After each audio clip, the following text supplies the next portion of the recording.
अक राजा की कहानी बहुत समय पहले की बात है।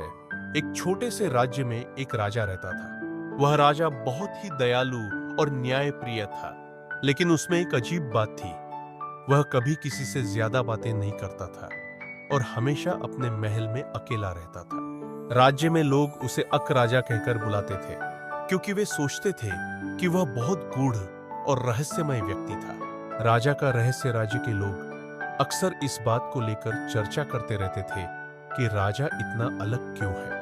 कुछ कहते थे कि वह बचपन में किसी दर्दनाक घटना का शिकार हुआ था, तो कुछ का मानना था कि वह किसी जादू के प्रभाव में था, लेकिन सच्चाई किसी को पता नहीं थी। राजा केवल आवश्यक अवसरों पर ही अपने दरबार में उपस्थित होता था और हमेशा गहरी सोच में डूबा रहता था। युवा सैनिक का सवाल। राज्य के एक युवा सैनिक, जिसका नाम अर्जुन था, को राजा के इस रहस्यमय स्वभाव के बारे में जानने की बहुत जिज्ञासा थी। उसने निश्चय किया कि वह राजा से इस बारे में पूछेगा। एक दिन जब राजा अपने बागीचे में टहल रहा था, अर्जुन ने हिम्मत जुटाकर उनसे पूछा, महाराज, क्या मैं आपसे एक प्रश्न पूछ सकता हूँ? राजा ने पहली बार किसी से इतने करीब से बात की और बोले, पूछो। अर्जुन ने कहा, महाराज, आप इतने शांत और अकेले क्यों रहते हैं? क्या आपको हमारा साथ अच्छा नहीं लगता? राजा कुछ क्षण तक मौन रहे, फिर गहरी सांस लेकर बोले, मैं अकेला नहीं हूं, बल्कि मैं खुद को पहचानने की कोशिश कर रहा हूं। जब मैं छोटा था तब मैंने बहुत कुछ देखा और सीखा। मैंने लोगों की खुशियां भी देखी और उनके दर्द भी। मैंने समझा कि सच्ची शक्ति बाहरी दुनिया में नहीं, बल्कि हमारे अंदर होती है।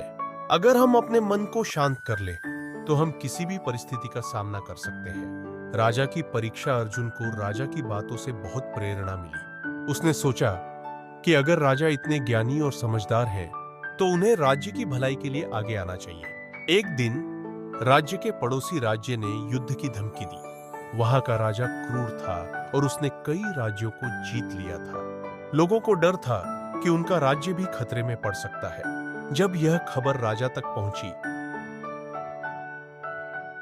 तो वह बिना घबराए अपने सेनापतियों को बुलाया और शांत स्वर में कहा, युद्ध तभी लड़ा जाता है जब शांति की कोई राह न बचे। पहले हम शांति का प्रयास करेंगे। राजा ने पड़ोसी राज्य के राजा को संदेश भेजा और उसे आपसी समझौते की पेशकश की। लेकिन जब उस राजा ने इसका अपमान किया और आक्रमण की योजना बनाई। दो दोस्त, बहुत समय पहले की बात है। एक गांव में दो घनिष्ठ मित्र रहते थे, रवि और मोहन। दोनों बचपन से ही साथ थे और एक दूसरे के बिना एक पल भी नहीं रह सकते थे। वे हर काम साथ करते, खेतों में खेलते, नदी में नहाते और जंगल में घूमते। उनकी दोस्ती इतनी गहरी थी कि गांव के लोग उन्हें भाई मानते थे। दोस्ती की परीक्षा। एक दिन दोनों दोस्तों ने जंगल की यात्रा पर जाने का निश्चय किया। वे अपने साथ थोड़ा सा खाना और पानी लेकर चल पड़े। जंगल घना और रहस्यमय था, लेकिन वे निडर थे।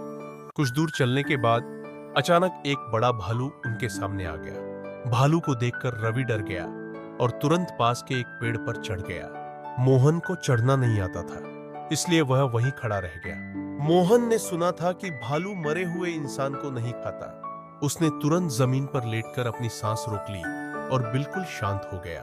भालू उसके पास आया, उसकी गर्दन के पास सूंघा, लेकिन जब उसे कोई हरकत महसूस नहीं हुई तो वह उसे मरा हुआ समझकर वहां से चला गया। जब भालू चला गया तो रवि पेड़ से नीचे उतरा और हंसते हुए बोला, भालू ने तुम्हारे कान में क्या कहा? मोहन ने गहरी सांस ली और मुस्कुराते हुए कहा, भालू ने मुझे यही कहा कि जो सच्चा दोस्त होता है वह मुसीबत में साथ छोड़कर भागता नहीं है। दोस्ती का असली मतलब। रवि को अपनी गलती का एहसास हुआ। उसने शर्मिंदा होकर मोहन से माफी मांगी। मोहन ने उसे माफ कर दिया, लेकिन उसे यह समझ में आ गया कि सच्चा दोस्त वही होता है जो मुश्किल समय में साथ खड़ा रहे। इस घटना के बाद मोहन और रवि की दोस्ती में बदलाव आ गया। मोहन को समझ आ गया था कि दोस्ती केवल अच्छे समय में नहीं होती, बल्कि बुरे समय में भी निभानी चाहिए। शिक्षा।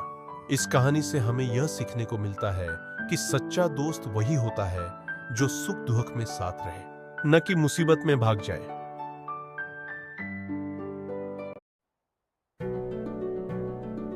सुदामापुर गांव बहुत सुंदर था।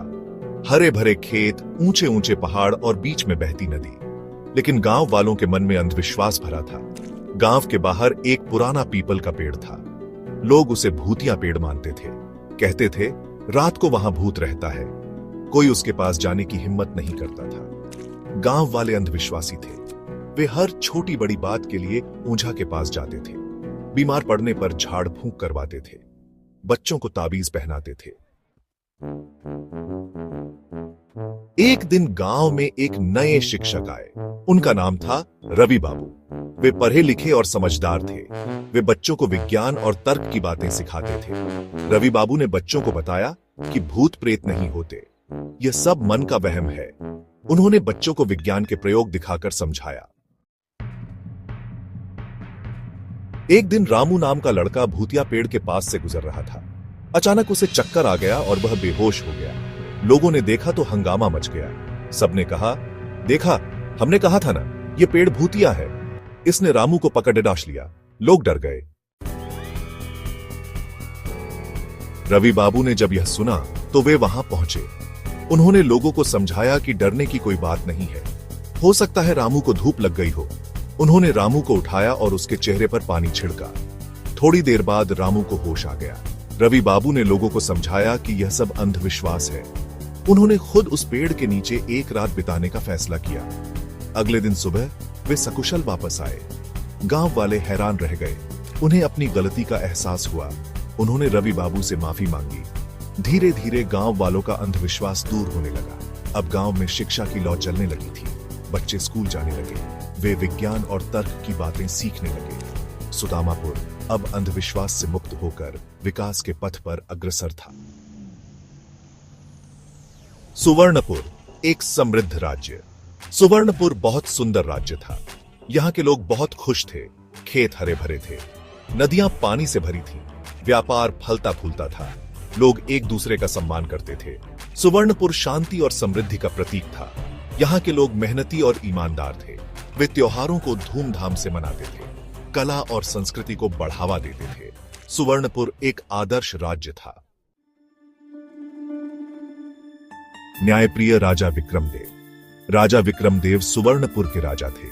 वे बहुत न्यायप्रिय थे। गरीबों की सहायता करते थे। उनकी प्रजा उनसे बहुत प्यार करती थी। राजा विक्रमदेव हमेशा अपनी प्रजा के बारे में सोचते थे। वे चाहते थे कि उनकी प्रजा खुश रहे। वे जानते थे कि एक राजा का कर्तव्य अपनी प्रजा की रक्षा करना है। राज्य की चिंता और राजा की योजना। राजा विक्रमदेव ने देखा कि राज्य के लोग आलसी होते जा रहे हैं। वे मेहनत करना भूल गए थे। राजा चिंतित हो गए। राजा ने एक योजना बनाई। उन्होंने राज्य के मुख्य मार्ग पर एक बड़ा सा पत्थर रखवा दिया। यह पत्थर आने जाने वालों के लिए बाधा बन गया। एक दिन राज्य के मुख्य मार्ग पर एक बड़ा सा पत्थर दिखाई दिया। यह पत्थर रास्ते के बीच में था। लोग इस पत्थर को देखकर हैरान हुए। कुछ लोगों ने पत्थर को हटाने की कोशिश की, लेकिन वह बहुत भारी था। कुछ ने शिकायत की, लेकिन कोई भी पत्थर नहीं हटा सका। एक दिन एक गरीब किसान उस रास्ते से गुजर रहा था। वह अपने खेत जा रहा था। उसने देखा कि पत्थर रास्ते में रखा है। किसान ने सोचा, यह पत्थर तो आने जाने वालों के लिए परेशानी का कारण बन रहा है। मुझे इसे हटाना चाहिए। किसान ने पत्थर को धक्का देना शुरू कर दिया। किसान ने बहुत मेहनत की और आखिरकार पत्थर को रास्ते से हटा दिया। पत्थर के नीचे एक संदूक था। किसान ने संदूक खोला। संदूक में सोने के सिक्के और एक पत्र था। पत्र राजा विक्रमदेव ने लिखा था। पत्र में लिखा था, यह इनाम तुम्हारी मेहनत और ईमानदारी के लिए है। यह देखकर सभी को अपनी गलती का एहसास हुआ। उन्हें समझ आया कि राजा ने यह सबक क्यों सिखाया था। इस घटना के बाद सुवर्णपुर के लोग फिर से मेहनती बन गए। उन्होंने ईमानदारी का महत्व समझा। सुवर्णपुर फिर से खुशहाल राज्य बन गया।